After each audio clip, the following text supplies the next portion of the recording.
Nak minum kopi pun juga ada masa. Begitulah mendengar tazkirah. Maka jangan heran bila kita tengok ada orang tazkirah sini dia datang, tazkirah sini datang, tazkirah sini dia datang. Sebab apa? Sebab dia dah merasakan manisnya tazkirah.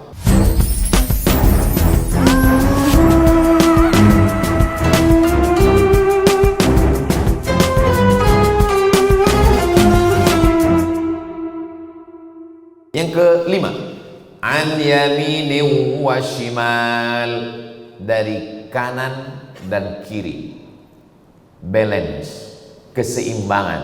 Tak boleh miring ke kiri sehingga lupa kepada kanan. Hanya memandang ke kanan, tak ingat kepada yang kiri. Itulah kalau jamaah perhatikan, tengok saya dari tadi memandang ke kanan dan ke kiri. Sebab kita mesti jaga ada keseimbangan. Inilah ajaran Islam yang tidak boleh hanya melihat, memandang pada satu saja. Saya dalam satu bulan itu tidak selamanya naik ke atas berkhutbah. Ada masa, Ustaz Somad esok sembahyang Jumat di mana? Saya di masjid sana. Kami nak datang dengar khutbah. Saya tak khutbah. Terus saya nak dengar khutbah. Rupanya mendengar ni lebih berat daripada khutbah. Semasa berkhutbah saya tak pernah mengantuk, tapi mendengar khutbah berat betul. Itulah jangan hairan bila saya sampaikan khutbah. Kenapa Ustaz Abdul Somad bila dia khutbah suara dia keras betul. Di mana orang nampak saya mengantuk, disitulah suara saya kuat. Kita perlu mendengar orang lain, sebab tak selamanya kita merasakan bagaimana rasa mendengar. Maka di mana-mana tazkirah, orang tahu Ustaz Abdul Somad bila finish tazkirah ini 60 minit selesai. Sebab saya merasakan mendengar tazkirah itu berat. Bilalah agaknya penderitaan ini berakhir. Sebab setengah orang dia menikmati, tapi ada orang yang baru setakat mula-mula belajar. Orang yang mula belajar kita mesti bagi tahu, InsyaAllah ini 60 minit InsyaAllah akan berakhir, supaya dia tahu bila ini akan selesai. Tapi ada orang yang suka pada kajian. Saya masuk ke dalam hutan, jumpa suku asli. Kepala suku ni dia ambil sirih, saya pun ambil pula daun sirih. Dia ambil kapur, dia colekkan ke daun sirih, saya pun ambil pula. Dia ambil gambir, saya pun ambil juga. Dia ambil pinang, saya pun ambil. Dia lipat, dia gulung, saya pun buat sama. Lepas tu dia masukkan ke mulut, saya pun juga buat sama. Lepas tu dia senyum, saya tak sanggup senyum. Oh, baru saya faham. Untuk merasakan manisnya sirih pun kita mesti ada cuba-cuba dulu. Setelah 1 hari, 2, 3 hari baru terasa manisnya. Orang Melayu dulu bila dia bertamu ke rumah orang, nak meminang anak gadis orang, maka dibagi tepak sirih, lalu kemudian diambil dimakan. Apa makna terkandung di dalam? Supaya merasakan manisnya, pahitnya, macam mana pedarnya, macam mana pedasnya. Lepas itu dia boleh tersenyum. Maknanya yang amat sangat dalam. Dan yang paling penting, ulat gigi takut pada gigi dia. Sebab di dalam itu ada zat-zat yang saya tak boleh jelaskan. Nanti bila saya jelaskan, kata doktor, oh ini lebih hebat daripada saya lagi. Kata pepatah orang Arab, man takallama fi ghairi fannihi ata bil ajaib. Siapa yang berbicara bukan pada bidangnya, maka cakapnya ajaib-ajaib. Saya hanya sebatas setakat yang saya faham saja.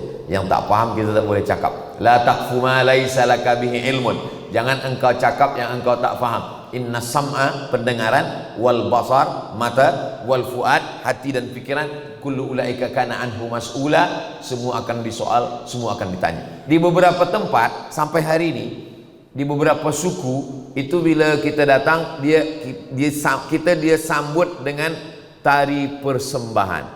Di tari persembahan itu dia bawakan tepak sirih.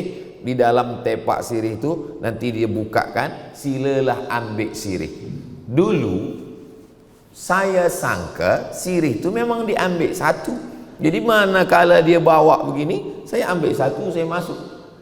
Rupanya orang yang di sebelah saya ini, dia ambil sikit aja. Oh, macam tu. Lepas tu barulah kita tahu ada makna di dalam. Suatu ketika saya pergilah ke tempat gubernur di Pulau Jawa.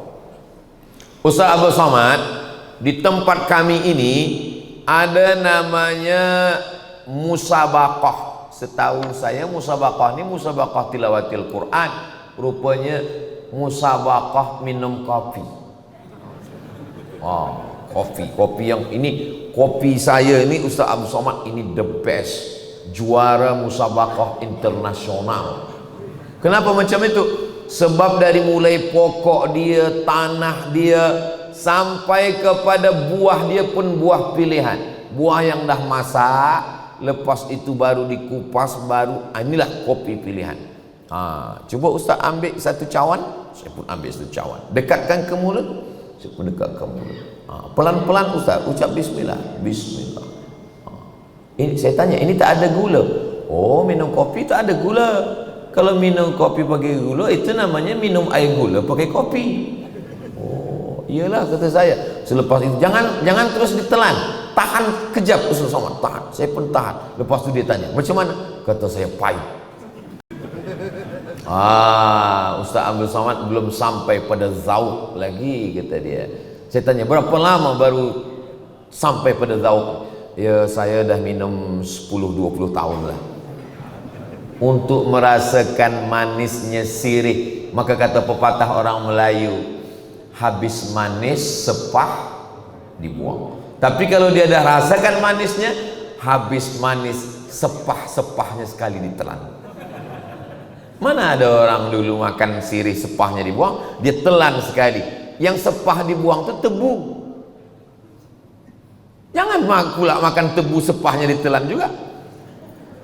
Nak minum kopi pun juga ada masa. Begitulah mendengar tazkirah. Maka jangan heran bila kita tengok ada orang tazkirah sini dia datang, tazkirah sini datang, tazkirah sini dia datang. Sebab apa? Sebab dia dah merasakan manisnya tazkirah. Majlis zikir, majlis apapun namanya, maka ini ada proses. Maka saya selalu sampaikan, tak semua masyarakat ini sampai pada level itu. Sebab ada yang baru mula cuba-cuba, ada yang baru setakat belajar. Maka ada an-yamin wa shimal, ada balance, ada keseimbangan. Ustaz Abdul Somad, kenapa bila dia bagi tazkirah ni ada gelaknya, ada tawanya?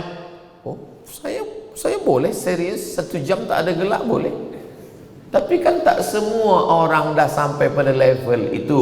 Bila baca kitab Ar-Risalah Al-Qushairiyah, khatam. Masa Covid datang, kita buat baca Ar-Risalah Al-Qushairiyah, khatam dari awal sampai akhir. Kita baca, betul-betul baca, memang betul-betul mengaji. Subuh ada baca At-Targhib wa Tarhib Hafiz Al-Munziri, ada baca Riyadhus Shalihin, ada mengaji, ada level talaqi, tapi ada level orang yang baru mula setakat membaca Al-Quran. Islam ini mengajarkan kita basyiru, bagi kabar gembira, wala tunaffiru, jangan buat orang lari daripada Islam. Berikutnya, kulu mir rizq, makanlah. Makan ini jangan dibayangkan, sebab nanti keluar air liur. Orang sebut kata mangga, mangga muda rasanya masam, keluar air liur. Kulu, makanlah, mir rizqi rabbikum, dari rizki yang diberikan Allah Subhanahu wa ta'ala. Ada makanan orang tak boleh makan, ada orang tak boleh makan sebab tak ada makanan. Mana yang paling menyakitkan? Yang paling menyakitkan adalah makanannya ada, dia tak boleh makan. Itu bahasa Arabnya namanya azabun. Azab. Sebab azab menurut bahasa adalah al-man'u. Al-azabu lughatan al-man'u. Man'u artinya tercegah. Dia tak boleh makan. Sebab apa? Sebab dia sudah berubah menjadi penyakit. Mudah-mudahan semua makanan kita menjadi obat. Jadi Abdul Somad bukanlah orang yang pandai mengambil ini, bicara ini. Tidak. kita balik kepada Quran. Bila ada orang bertanya, siapa yang bagi tazkirah subuh tadi? Ustaz Abdul Somad. Apa tajuk dia? Baldatun tayyibatun wa rabbun ghafur. Dari mana dia ambil? Dari surah Saba ayat 15 ada 7. Bila ada nanti profesor, tuan guru yang mengatakan ada 15, berarti ilmu dia lebih banyak daripada saya. Bila ada yang mengatakan hanya 3 saja, bukan berarti ilmu saya lebih banyak, berarti waktu dia lebih sikit daripada saya. Bila kita tengok ada budak kecil, oh budak kecil ini dia amal dia lebih bersih daripada saya. Bila nampak orang lebih tua, orang tua ni amal dia lebih banyak daripada saya.